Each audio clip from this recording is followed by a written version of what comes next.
வணக்கம். இன்னைக்கு நாம ஒரு சுவாரஸ்யமான விஷயத்த ஆழமா பார்க்க போறோம். உங்ககிட்ட இருக்கிற பிளேக் ஸ்னைடரோட சேவ் த கேட் புத்தகம் இருக்கு இல்லையா? ஆமா ஆமா. அதை வச்சு ஒரு நல்ல திரைக்கதைக்கு அமைப்பு, அதாவது ஸ்ட்ரக்சர் எவ்வளவு முக்கியம்னு பார்க்கலாம். ஒரு கதை யோசனை இருக்குன்னா அதுக்கப்புறம் அதை எப்படி ஒரு வடிவத்துக்குள்ள கொண்டு வர்றது, அதை பத்தி கொஞ்சம் பேசுவோமா? நிச்சயமா. ஒரு கதையோட அஸ்திவாரமே அதோட அமைப்புதான்னு சொல்லலாம். பிளேக் ஸ்னைடர் சொல்ற மாதிரி அத சரியா பீட் இட் அவுட் பண்ணணும். பீட் இட் அவுட் அப்படின்னா? அதாவது ஒவ்வொரு முக்கியமான நிகழ்வு, அதான் பீட்னு சொல்றோம், அதையெல்லாம் வரிசைப்படுத்தி அதோட நோக்கம் என்னன்னு புரிஞ்சுக்கிறது. இது சரியா அமைஞ்சிட்டா பின்னாடி நீங்க வசனத்தையோ காட்சியோ மாத்தினாலும் கதையோட மையம் அப்படியே இருக்கும், சிதையாது. ஓ அப்படியா? ஆமா. இது எழுத்தாளரோட அந்த ரைட்டர்ஸ் கிரெடிட்டுக்கும் சரி, அப்புறம் ரெசிடியூல்ஸ் மாதிரி பணப்பலன்களுக்கும் கூட இது ரொம்ப அடிப்படையா இருக்கலாம். புரியுது. ஸ்னைடர் சிட்ஃபீல்ட், விக்கி கிங் மாதிரி ஆட்களோட வழிமுறைகள்லாம் ஹெல்ப் பண்ணுச்சு. ஆனா இன்னும் கொஞ்சம் தெளிவா பிராக்டிக்கலா ஒரு கைடு வேணும்னு தான் இந்த 15 கட்டங்கள் கொண்ட பீட் ஷீட், அதாவது BS2ன்னு சொல்றத உருவாக்குனதா சொல்றாரு. கரெக்ட். இது பார்க்க ஒரு பக்கம்தான் இருக்கும், ஆனா ரொம்ப பவர்ஃபுல். ஆமா. ஒரு 110 பக்க திரைக்கதைக்கு இதை எப்படி பயன்படுத்துறதுன்னு கொஞ்சம் பார்க்கலாமா? அவரு சொல்ற அந்த பக்க எண்கள்லாம் அது ரொம்ப ஸ்ட்ரிக்டா எடுத்துக்கணுமா, இல்ல ஒரு கைட்லைன் மாதிரி தானா? இல்ல, அது கராராம விதிகள் இல்ல. ஆனா கதையோட வேகம், பேசிங் சரியா இருக்கிறதுக்கு உதவுற வழிகாட்டிகள்னு வச்சுக்கலாம். சரி, அந்த முதல் சில கட்டங்களை பார்க்கலாம். சொல்லுங்க. Opening image. இது பக்கம் 1ல வரும். இதுதான் படத்தோட ஃபர்ஸ்ட் இம்ப்ரெஷன். படத்தோட டோன், மூட், ஜான்ர எல்லாத்தையும் இது காட்டிடும். முக்கியமா இது ஹீரோவோட ஆரம்ப நிலை. அதாவது கதை ஆரம்பிக்கிறதுக்கு முன்னாடி அவர் எப்படி இருந்தாருங்கிற ஒரு போட்டோ மாதிரி. இது ஏன் முக்கியம்னா, சொல்லுங்க. கடைசியா வர்ற ஃபைனல் இமேஜ் இருக்கு இல்லையா, பக்கம் 110ல, அது இந்த ஓப்பனிங் இமேஜ்க்கு நேர் எதிரா இருக்கும். அப்பதான் ஹீரோ எவ்வளவு மாறிட்டாரு நமக்கு புரியும்.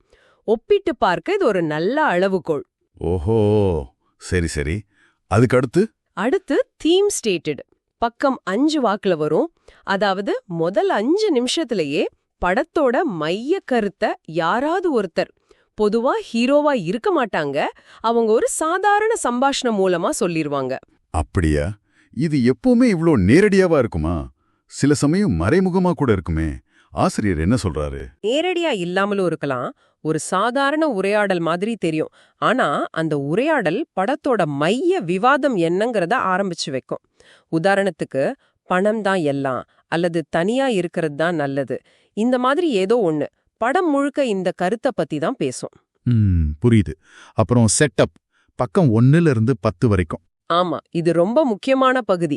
இதுல ஹீரோ, மத்த முக்கிய கதாபாத்திரங்கள், கதையோட ஸ்டேக்ஸ் என்ன, அதாவது பந்தயம் என்ன, ஹீரோவோட இலக்கு என்ன, இது எல்லாத்தையும் அறிமுகப்படுத்திட்டணும். இதுல அந்த 6 things that need fixing பத்தியும் சொல்றீங்களே, அது என்னது?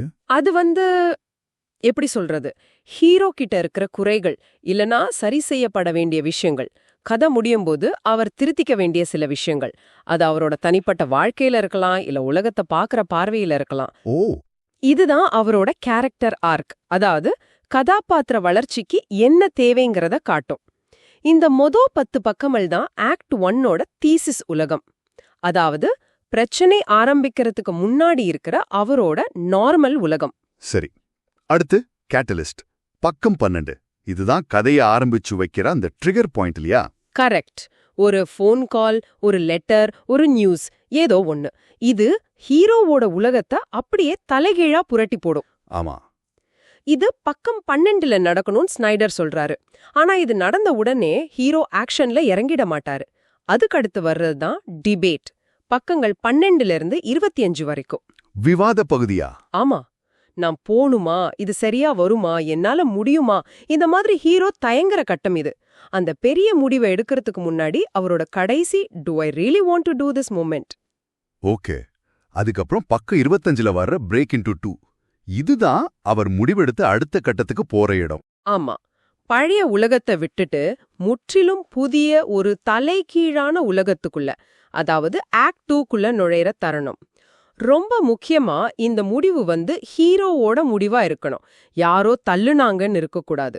ஆமா, அது முக்கியம். மிகச்சரி. இது அவரோட உறுதியான முடிவு. இப்பதான் நம்ம ஆக்ட் 2க்குள்ள வரோம். இத ஆன்டிதீசிஸ் வேர்ல்டுன்னு சொல்லுவோம். இங்கதான் பி ஸ்டோரி, அதாவது துணைக்கதை பக்கம் 30 வாக்குல ஆரம்பிக்கும். B story. ஆமா, இது பெரும்பாலும் ஒரு காதல் கதையா இருக்கும். ஆனா அது மட்டும் இல்ல, இது படத்தோட தீமை, அதாவது கருப்பொருள வேறு ஒரு கோணத்துல விவாதிக்க உதவும். அப்புறம் ஏ ஸ்டோரி, அதாவது முக்கிய கதைக்கு ஒரு சின்ன பிரேக் கொடுக்கும். இதுல சில புது கதாபாத்திரங்கள் வருவாங்க. சரி, அப்போ ஆக்ட் 2ல வேற என்னெல்லாம் இருக்கு? இதுதான் ரொம்ப நீளமான பகுதி இல்லையா? ஆமா, இதுதான் படத்தோட பெரும் பகுதி. அடுத்து வர்றது ஃபன் அண்ட் கேம்ஸ், பக்கங்கள் 25ல இருந்து 55 வரைக்கும். இதுதான் படத்தோட ப்ராமிஸ், அதாவது படத்தோட போஸ்டர்ல என்ன பார்த்தோமோ, ட்ரெய்லர்ல என்ன பார்த்தோமோ அதெல்லாம் நடக்கிற இடம். ஹீரோ அந்த புது உலகத்துல என்ன பண்றாரு, எப்படி சமாளிக்கிறாரு, ஜெயிக்கிறாரா தோக்குறாரா, அதெல்லாம் இங்கதான் வரும். அப்புறம் ரொம்ப ரொம்ப முக்கியமான ஒரு இடம், மிட் பாயிண்ட், பக்கம் 55. இது கரெக்டா படத்தோட நடுவுல வரும். இங்க ஹீரோவுக்கு ஒரு பெரிய வெற்றி கிடைக்கலாம், ஆனா அது ஒரு ஃபால்ஸ் விக்டரியா இருக்கும். இல்லனா ஒரு பெரிய தோல்வி கிடைக்கலாம், அது ஒரு ஃபால்ஸ் டிஃபீட்டா இருக்கும். இங்க ஸ்டேக்ஸ் அதிகமாகும், நேரம் குறைய ஆரம்பிக்கும், கிளாக் டிக் பண்ண ஆரம்பிக்கும். ஓ, அப்போ இங்க இருந்து கதையோட போக்கு மாற வாய்ப்பு இருக்கு இல்லையா? நிச்சயமா, இது ஒரு திருப்புமுனை. இதுக்கப்புறம் வர்றது பேட் கைஸ் க்ளோசன், பக்கங்கள் 55ல இருந்து 75 வரைக்கும். இங்க ஹீரோக்கு எதிரான சக்திகள் எல்லாம் ஒன்னு சேர்ந்து அவரை நெருக்க ஆரம்பிப்பாங்க. அவரோட உள் மனசுல இருக்கிற பிரச்சனைகள் இன்டர்னல், வெளியில இருக்கிற பிரச்சனைகள் எக்ஸ்டர்னல், ரெண்டுமே அதிகமாகும்.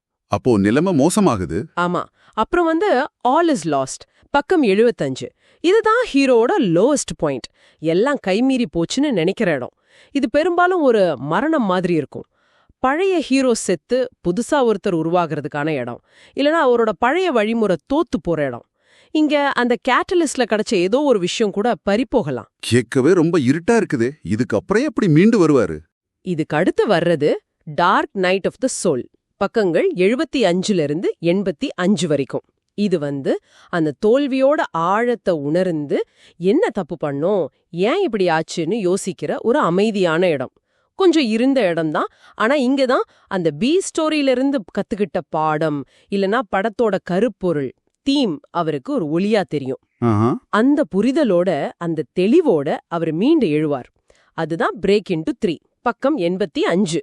இப்ப அவர் ஏ கதை பி கதை ரெண்டோட தீர்வுகளையும் ஒன்னா இணைச்சு ஒரு புது பிளானோட, புது உத்வேகத்தோட ஆக்ட் 3க்குள்ள, அதாவது இறுதி அங்கத்துக்குள்ள போவாரு. ஓகே, இப்ப நாம சிந்தசிஸ்க்கு வந்துட்டோம். ஆக்ட் 3. ஆமா, ஃபைனல், பக்கங்கள் 85ல இருந்து 110 வரைக்கும். இதுதான் இறுதி கட்டம். ஹீரோ அந்த புது பிளானோட வில்லனோட கோட்டைக்குள்ள போவாரு, அதாவது பிரச்சனையோட மையத்துக்கு போவாரு.